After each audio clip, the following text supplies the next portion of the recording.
Hi folks, this is Feeney back from Curtis again.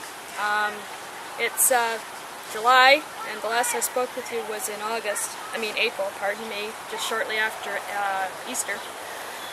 Just thought I'd make another video to update the situation as to what's going on with the WSIB.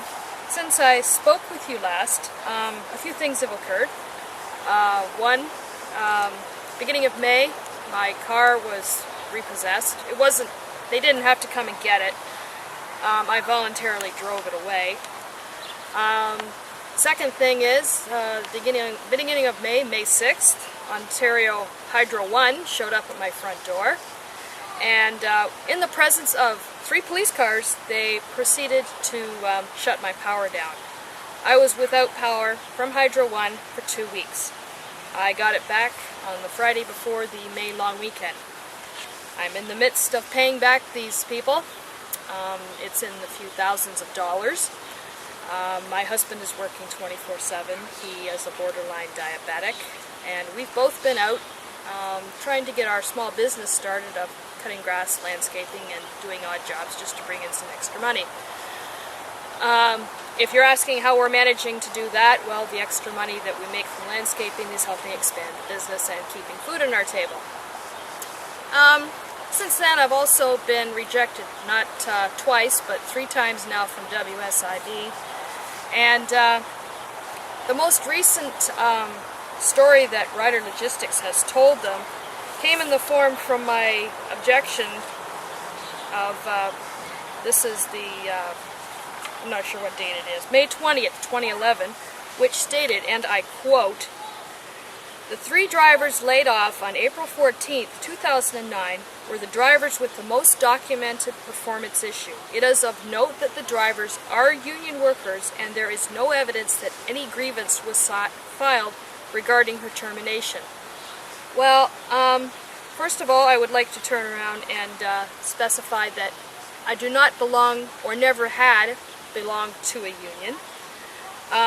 These documented performance issues, yes, I have a documented performance issue. It was the form of a violation regarding a security thing that happened back in the winter of 2007.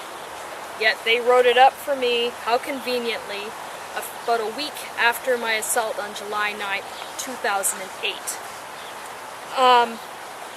And I would also like to say that if I am a union worker, I would like Ryder to provide me with the signature of a union membership application. I would like Ryder to show me where my union card is.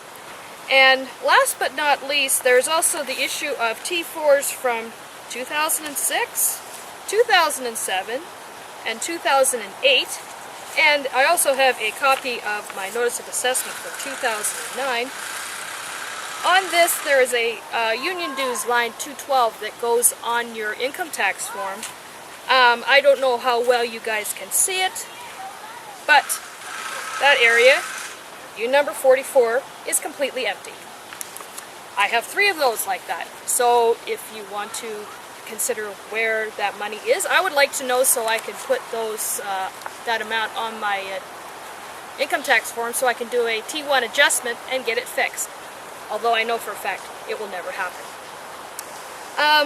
And I have also turned around and notified the 2 other gentlemen who were laid off with me back on April 14th, 2009, and they would like to know from Ryder where their documented performance issues are, because they never signed off on anything.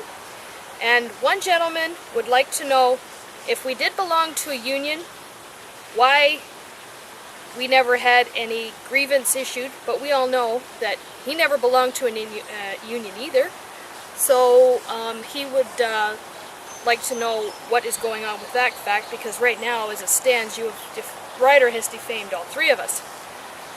Now, getting back to the situation at hand regarding the WSIB, it would appear that the WSIB is more interested in looking after Ryder's interests than it is mine.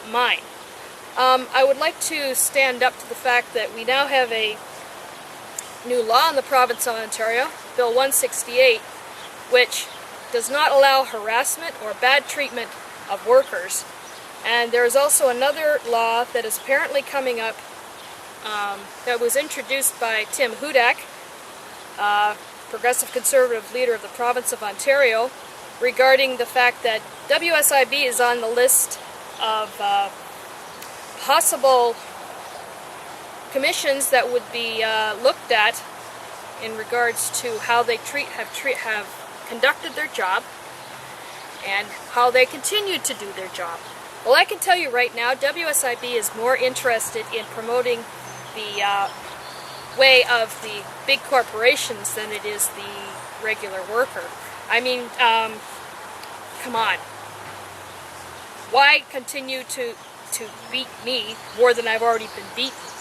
I'm finally getting my treatment for my post-traumatic stress disorder, which is heavily manifested into my head because it's never received treatment. And that treatment did not come from the WSIB, it came from my own efforts and that of my doctor. Let me note, since I no longer have a car, it is also extremely difficult to get from here to Ajax to see my psychiatrist and deal with the issues at hand that I have. But thank God I'm finally receiving treatment, but none due to the fact that the WSIB helped me.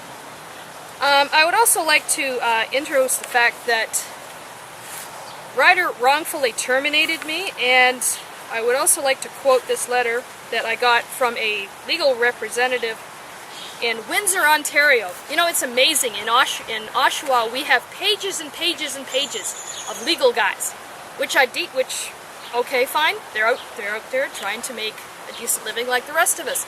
However, I could not find one lawyer who would want to talk to me without having a huge amount of money thrown at them first. That is deeply wrong and something very wrong. When I can't talk to a lawyer about this situation, and people have turned around and said no, they want at least $1,500 up front. Okay, fine. But however, according to what my legal guy in Windsor, Ontario has said, failure to report the assault to WSIB is illegal, however, and in my opinion should be put forward as an aggravating circumstance to further breach of the employment contract. The fact that it only came to light after your termination does not change its relevance. So, that was one part. And one other part I would like to read off, wherever it might be. I believe it's on page 2. Give me a second. When I was terminated, I had 2 days to get my severance that they were offering me. 2 days. There was no mention of getting any kind of legal advice. Inducing you to believe that you had to sign the form of release to receive the basic minimum payments was fraudulent, in my opinion. And I go on to say the courts have denounced employers for failing to recognize the vulnerability of employees at the point of discharge and have awarded damages based on the idea that such conduct can make the employee's search for comparable reemployment more difficult. Well, in today's economy, I think you understand where I'm coming from that one.